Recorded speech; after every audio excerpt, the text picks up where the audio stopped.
So, welcome back to our Italian course for beginners.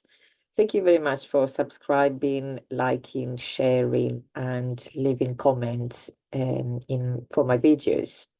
And please feel free to ask me questions or explanations about anything that I cover in these videos. So as I said, this course for beginners is on a playlist, and we are now still on lesson 7, which is divided in a few parts because we are covering the same topic, which is the alphabet and the pronunciation. So this is lesson 7, lezione 7, seconda parte, second part. We have done part 1 already. So do not confuse these ones, these videos, which are for beginners, with other videos which are not in this playlist. And those are a mixture of topics which are for different levels. So unless you are really beginners, that you've never done any term before, um, then probably those videos may be a little bit too complicated and difficult, and they may not make sense for you. However, if you have already done a bit of Italian and you're a little bit more familiar, obviously feel free to have a look and see which topics can be interesting for you. Also, sometimes on this course, I do mention some of those videos which are for beginners, especially. So you can definitely go and watch those ones. For the rest, try not to, as they say, run before you walk, because you can get confused, and and then you might actually feel a little bit it can feel a little bit overwhelming or discouraging because it could feel a little bit complicated at this stage. So this one, I repeat, this one in the playlist is only Italian for beginners, and this is lesson 7, part 2, lezione 7, seconda parte. So this is the one that um, makes sense if you are a complete beginner. It makes sense if you follow from the very beginning, because we build from there. So from very simple constructions and sentences, then we build and we add more and more vocabulary or other verbs, for example, or other things that make sense if you already know what we've covered in the first few lessons. Anyway, let's start. So this is second part for the alphabet. I wanted to actually to mention a couple of things about the alphabet, about the part 1, which I have already uploaded. I did forget a couple of things that I wanted to say. So let me just mention them today quickly, and then obviously we'll do something new. So yesterday I was a little bit giggling for some mistakes that obviously um it sorry, was 1 second. I forgot to share. Giggling about some mistakes that English speakers tend to make when they are speaking Italian. However, obviously, Italians also can make and do make mistakes when they are speaking English. So let me find this document that has disappeared. Just a second.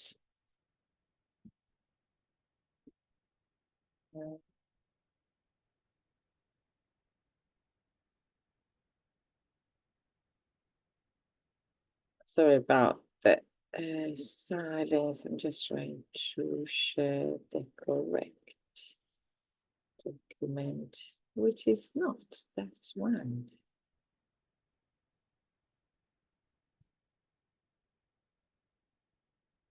I think I have found it. There it is. So this is yesterday's page. So I was saying, something that I mentioned yesterday is the fact that the vowels in Italian have the same sound. We don't make a difference between different sounds for the same vowel. Unlike in English, and especially one case that I wanted to mention is the letter E. That yesterday I said, don't worry about the way you pronounce it in Italian. It doesn't make a difference. In Italian, I think we tend to pronounce it as a closed E. Instead, in English, you have the two sounds, which is one closed, normally written with an I, and instead an open E, which is normally written with double E or otherwise EA. So this is it's a very subtle sound that is very difficult, sometimes impossible really to hear for an Italian speaker or other foreigners really. They don't have this difference in sound. So even I have to make really I have to make a run at getting the correct sound, because some strange things, ridiculous things can come up otherwise. A little story about something that I did myself. Yesterday I said that normally you can understand according to the difference of words according to the context. However, you can also find yourself in a context which is not very clear. A few years ago, I was at home. There's a dog in this story, and somebody asked me, what is the lid? And I said, what do you mean? I put the lid in the dishwasher. No, I'm looking for the lid for the dog. Yes, I put the lid for the container with the dog food in the dishwasher. But why is the lid in the dishwasher? Uh, where else can I put the lid? So I was talking about a lid, which like the cover of a container where the dog food was. And somebody was asking me about the lid to take the dog out with. So this is just a little thing that obviously I was thinking, I wasn't expecting it. I was thinking about a lead, and instead the other person was thinking about the lead. But so things like this can happen, and this is, I guess you can have a little laugh. But however, sometimes things can, you can get the wrong sound, and you end up saying things that you don't want to say. An example of there are quite a few examples really. I'm not gonna mention them, especially because some are a little bit, I don't know, a little bit rude maybe, or a little bit well, we're gonna leave them out. However, I'll mention some other another one that happened recently. An Italian person was talking and mentioned green peas. However, they didn't pronounce peas with this EA. They pronounce it with this one. And again, obviously, in Italy, surrounded by Italians, you don't realize it's normal. You don't even know if you don't have enough knowledge of the English language. You don't know about the difference. However, I guess you can get other people to have quite a bit of fun at your expense if you're not careful.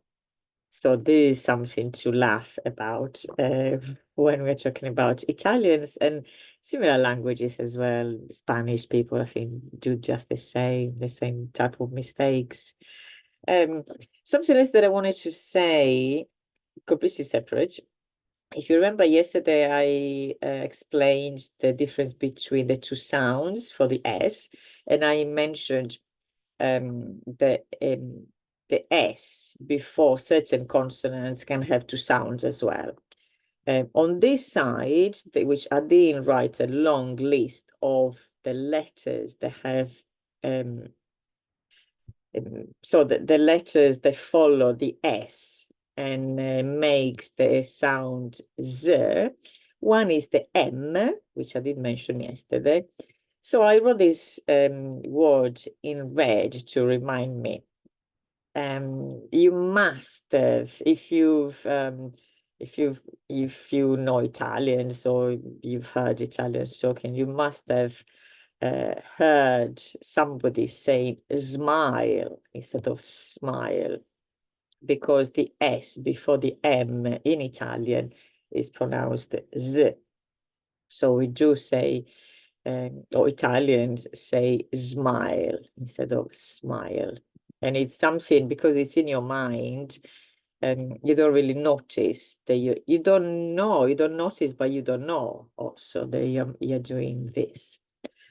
So these are all the kind of funny things that can happen when you're studying a language. So do be careful. I think it happens more for an Italian speaking English and a little bit less for English speaking Italian. Although I have heard a few things that obviously is better to correct immediately. Right, so now next this is the document for today. Let me share it. I'm having a few difficulties sharing today. Let me just find it. There it is. So we have our alphabet at the top. Today we are going to look at the letter Z, which is zeta in Italian. It's called zeta. The letter Z or zeta, like the letter S, has two sounds, which I have written in this square bracket. So what is in this square bracket is the sound. It's not even phonetics. It's how I've spelled it a little bit, how it can sound for an English speaker. So this is th. Like, for example, when you abbreviate in English, it is, if you put it apostrophe S, it's you. So it's like th. And this one, instead of if, you replace the T with a D, and you don't have this sound in English, so it's a little bit more difficult to make, probably, or to hear even. This is sound Z. So this is th, this one is Z. So these two sounds, which obviously probably for Italians is quite obvious, but for a foreigner can be a little bit subtle.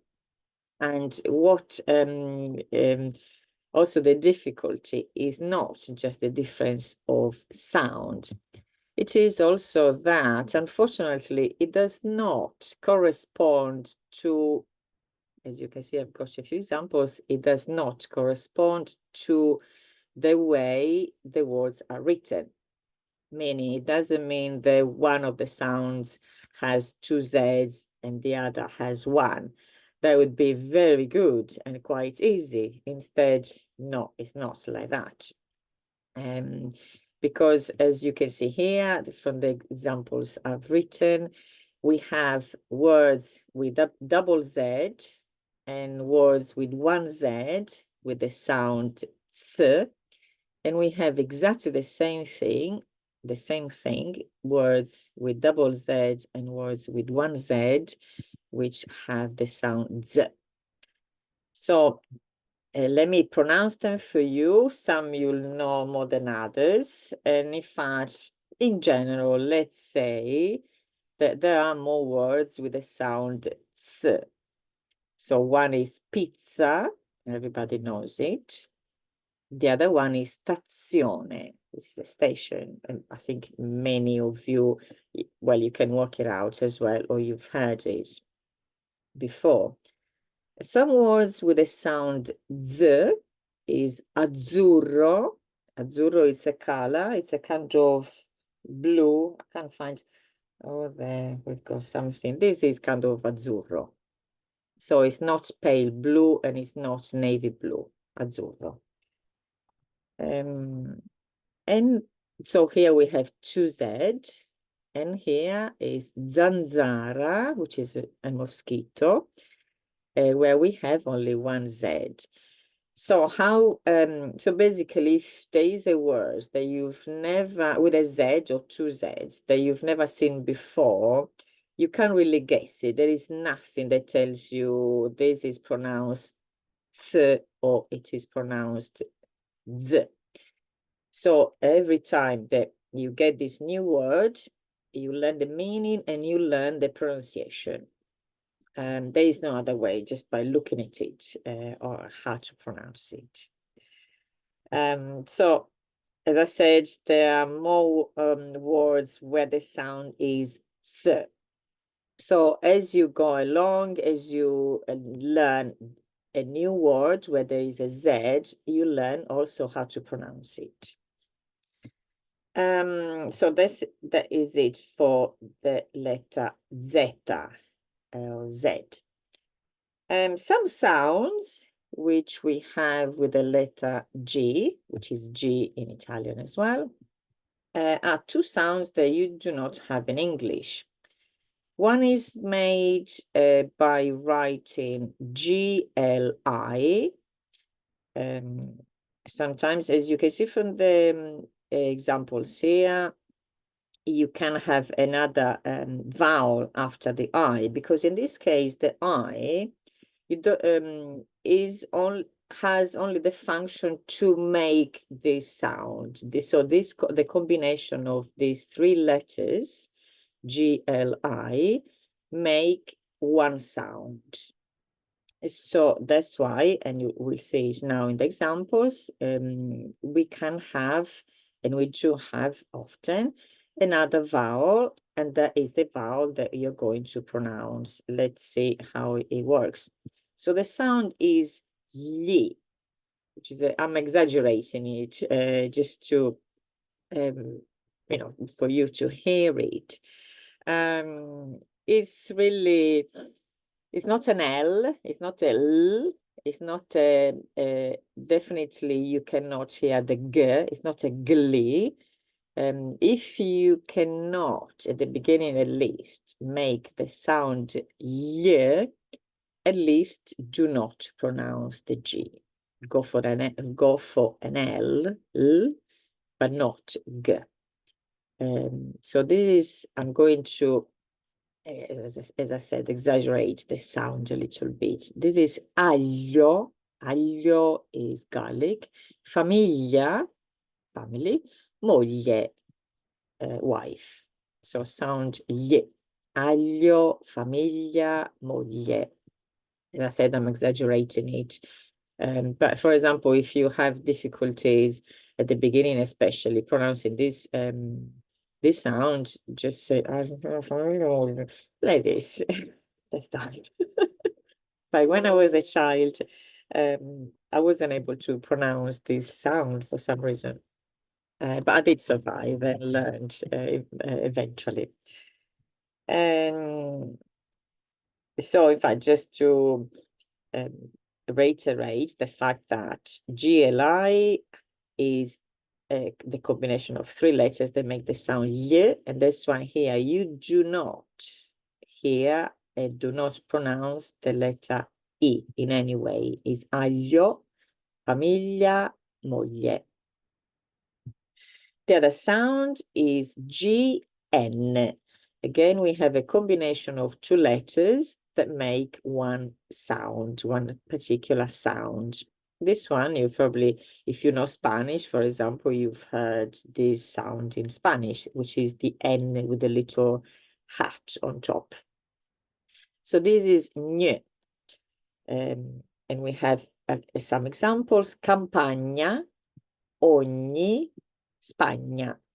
Campagna is countryside. Ogni means each or every. Spagna is the country, Spain. So this is probably a little bit easier to pronounce. There are ways, if you do find making these sounds difficult, there are ways that if you want, if somebody leaves a comment and want me to cover it, I'll do it. Otherwise, there are actually, technically, there are positions on how and where to put your tongue in your mouth in order to make these sounds. So the position of the tongue in your mouth makes the sound. So we can go a little bit more in depth if somebody needs to. Right, so for today we have done another, well, 3 sounds altogether, 4 in fact, if we want to be more accurate, the letter Z, and then 2 sounds with a combination of letters, which include the letter G. So this is part 2, seconda parte. We haven't finished, obviously, so there will be, it's not obvious, but there will be probably just one more part where we're going to cover the sounds k, ch, and also g, j. So there will be part 3, terza parte. Still lesson 7, lezione 7. Right, I hope you're finding this useful, and thanks again for liking, sharing, subscribing, leaving comments. And if you have problems or difficulties, or if you want me to explain something a little bit more, then let me know in the comments. Also, let me remind you that I do private tuition. So if you want to leave a comment or contact me, and we can chat about it, normally one-to-one, online, obviously with Zoom. And it doesn't matter where you are in the world, because that's the beauty of teaching online. Right, I will go now, and I will see you on our next lesson, which will be still lesson 7, but part 3. Ciao.